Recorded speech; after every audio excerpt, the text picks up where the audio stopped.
$500,000 as a settlement goes to a black male who was brutally attacked by the police. Let's put up the picture full mass. Keep that picture up. You're looking at Mack Nelson, a man who was slammed to the ground by Kansas City, Missouri police. He suffered substantial damages to his face and now will receive $500,000 in a settlement to resolve a lawsuit he filed against the police department.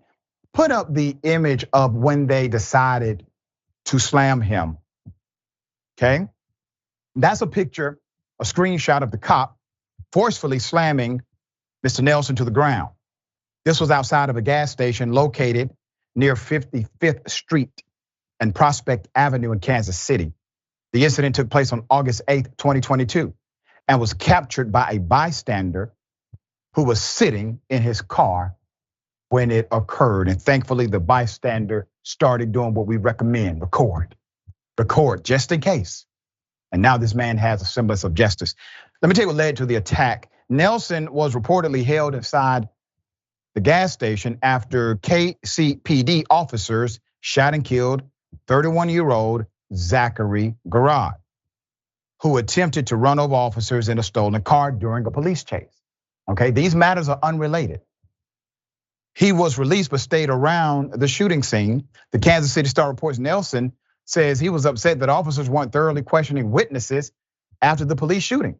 So he began to record on Facebook Live and reportedly made comments the officers did not like. Whoa.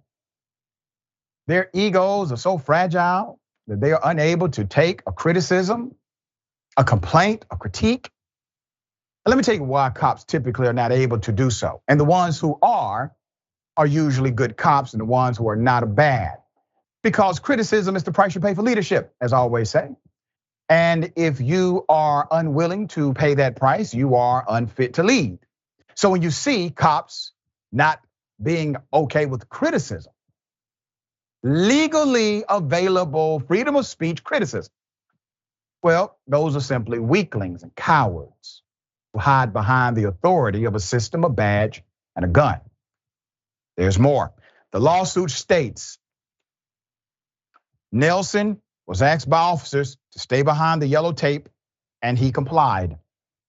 He then walked to an area that was not marked off with police tape and was instructed to back away from that as well. He complied with officers again. But an officer still attempted to arrest him, claiming he failed to follow orders. The officer attempted to restrain Nelson, but knocked his phone out of his hand, forcefully pushed his face into the ground. He briefly became unconscious and suffered injuries to his face, eyes, and shoulders. He also had to receive stitches above his left eye. Now, after that happened, you already have a criminal assault. I don't give a damn if you have a uniform badge or not. You have a criminal assault. And then the police report was dubious. Let's go to it. Officer Alyssa Surged wrote in a report that Mr. Nelson fell to the ground. I mean, he just fell after jerking his arms away and attempting to twist his body from P.O. Frazier. The report also stated that he was asked several times to stand behind the crime scene tape, but refused. It was a huge cover-up. We caught them with their pants down, said Percerno to the Kansas City Star. But for the bystander video, we would not have known that they fabricated this police report. Do you see how powerful that moment is? Because someone understood that it's important to have transparency with our government officials. They decided, just in case, I'm going to record. They recorded, and they recorded in a way that did not alert the officers, because if the officers were aware, well, that person may have been criminally assaulted as well, or even worse. This is why I encourage people, utilize the power of that handheld device known as a telephone, cell phone. Make it count. And anybody who rides with me, all of my close friends, members of my team, they know, I don't care where we're going. If we see someone pulled over, we will stop, we will record, and we will be late to our engagement. All right, let's put her up. This is Kansas City Police Chief Stacey Graves, all right? Buck stops with her. The Kansas City Police Department released a statement saying the investigation is still ongoing.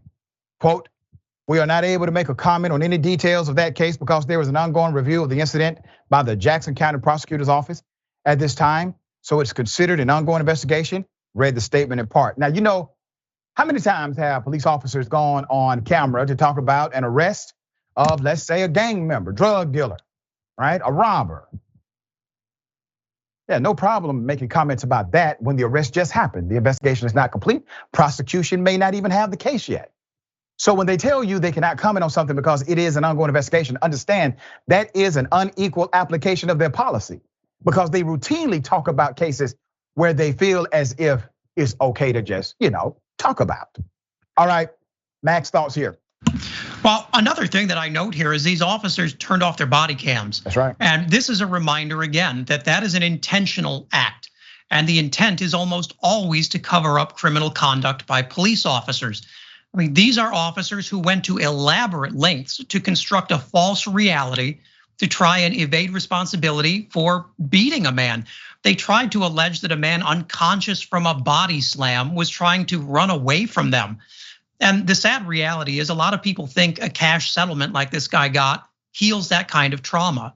And it doesn't. I mean, only accountability does. And as we see, you have to grab every inch of accountability you can. Yeah, very well said.